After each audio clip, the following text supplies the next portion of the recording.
As promised, this is the second video that deals with the prosecution's closing argument and a little bit of analysis and some updates on where the case is today.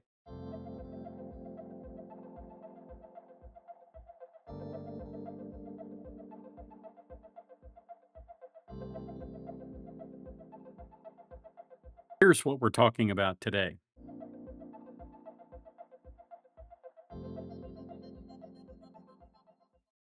Before we get started, here is the case in a nutshell. The trial involving 3 former corrections officers from Marcy Correctional Facility in New York is linked to the death of inmate Robert L. Brooks. Brooks died after being transferred to Marcy on December 9, 2024. He was handcuffed and subsequently subjected to a fatal beating, with the autopsy ruling the death a homicide due to the compression of the neck and multiple blunt impact injuries. A number of the correction officers were indicted. In February, 6 were charged with murder and other related offenses in connection with Brooks's death. One of the 6, Christopher Walrath, pleaded guilty in May to first-degree manslaughter and is serving a 15-year sentence. The status of the trial of the 3 officers are Matthew Gallagher, Nicholas Kiefer, and David Kingsley. They face charges including murder and first-degree manslaughter. Closing arguments have already concluded, so that's what this video captures. The prosecution's case emphasizes body cam video evidence capturing the assault and argues that the officers worked as a gang to beat Brooks. The defense argues the Clarence did not deliver the fatal blows, lacked criminal intent, and acted with training in chaotic circumstances. Separately, 4 other officers have pleaded guilty in the broader case beyond these 3 in connection with Brooks's death. So, with that understanding, it's important to point out what a strategic advantage the prosecution has here, because the defense has already said everything they're going to get a chance to say. Now, in most states, the prosecution gives a first part of their closing, then the defense responds to that, and then the prosecution gets a rebuttal to the defense closing.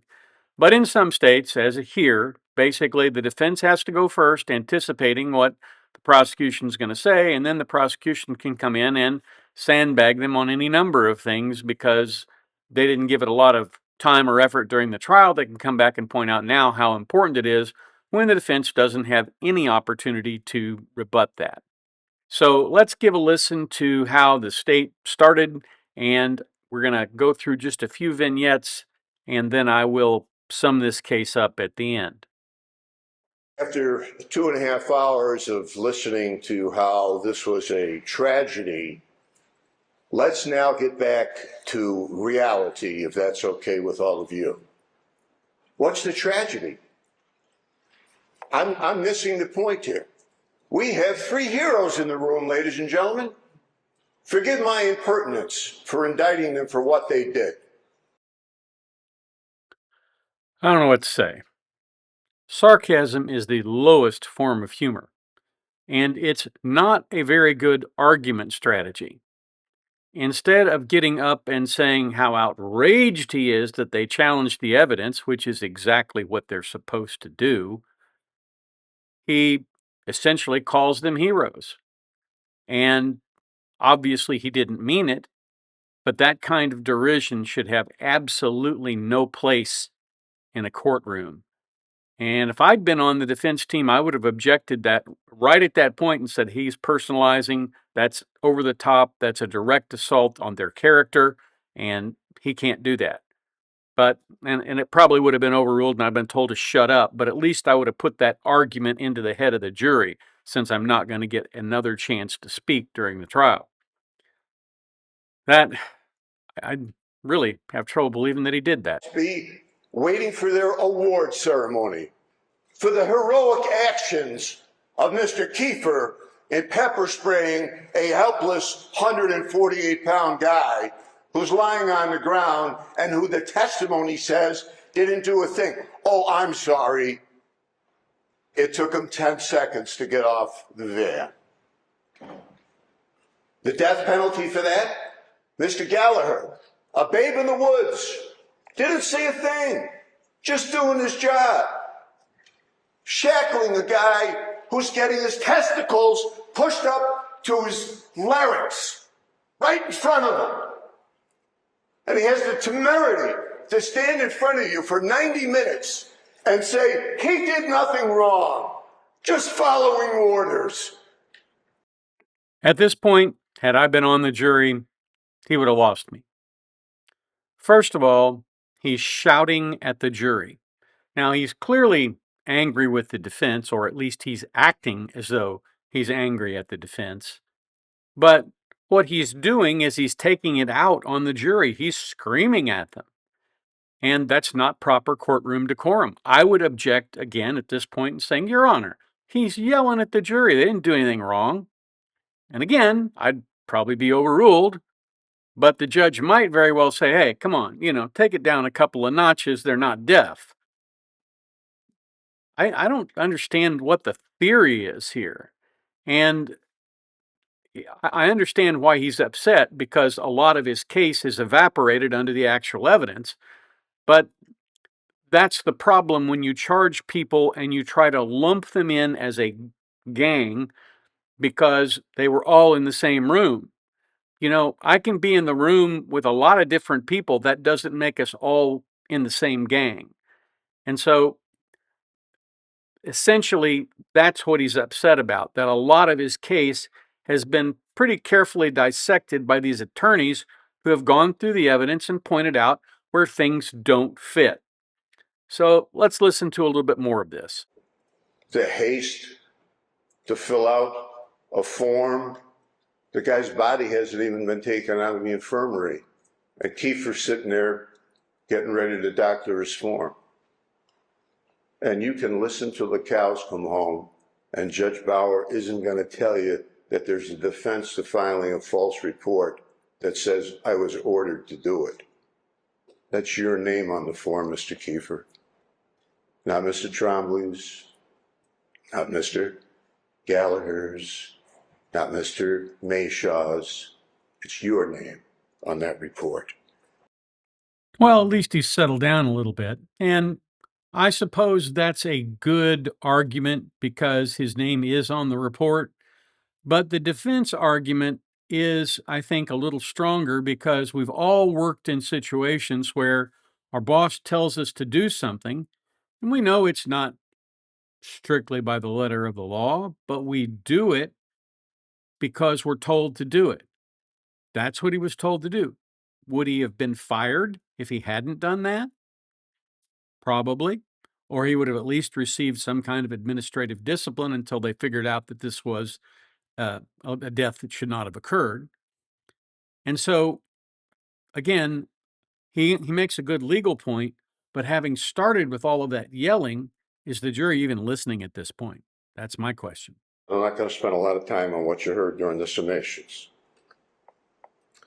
But I will ask you to remind yourselves about evidence. Okay? Evidence. I'm not going to tell you what so-and-so was thinking, what my client was thinking, or what he really went to do, or what he wanted to do, because if I stand here till doomsday and ask Tracy to read that back, she ain't going to be able to, because there isn't any evidence of that. I guess I'm glad I'm not a New York defense attorney, because I would have been on my feet at that point saying and asking for a sidebar immediately and telling the judge that he just commented on each of the defendants' right to remain silent, because that's the problem. It wasn't that the defense attorneys told them what he was thinking. What they said was there wasn't any evidence of intent. That's different. And he now conflates that with the issue of them not having any evidence because the court reporter can't read any of that back. That's a direct attack on their right to remain silent. It's probably plain error, and it will probably get this case reversed at the appellate stage. I don't know why they're not on their feet. They need to be on their feet and object to that. That is a completely inappropriate argument to make in a closing, and that prosecutor knows that.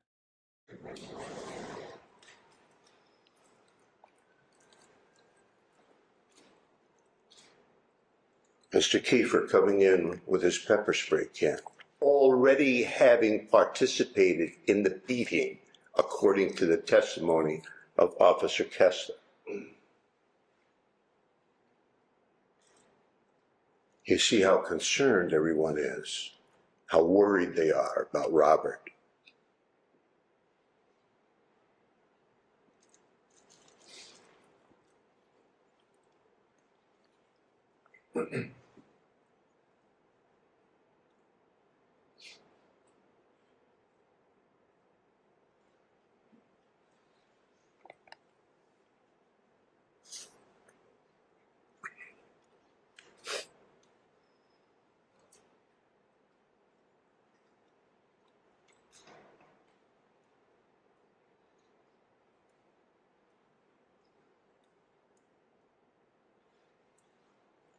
I had no idea there was anything wrong with Mr. Brooks.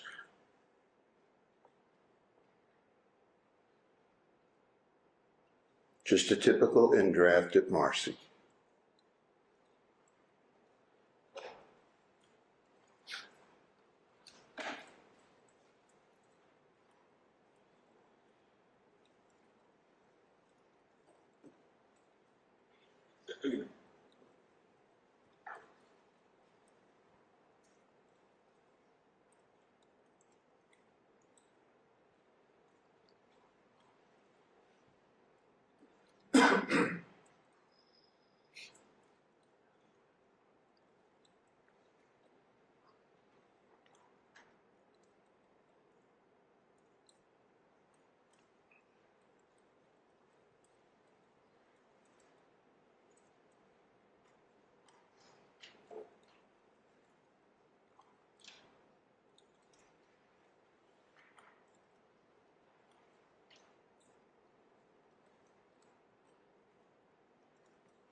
Thanks for watching. I appreciate you being here today. If you have the opportunity today, try to do one kind thing to help somebody else.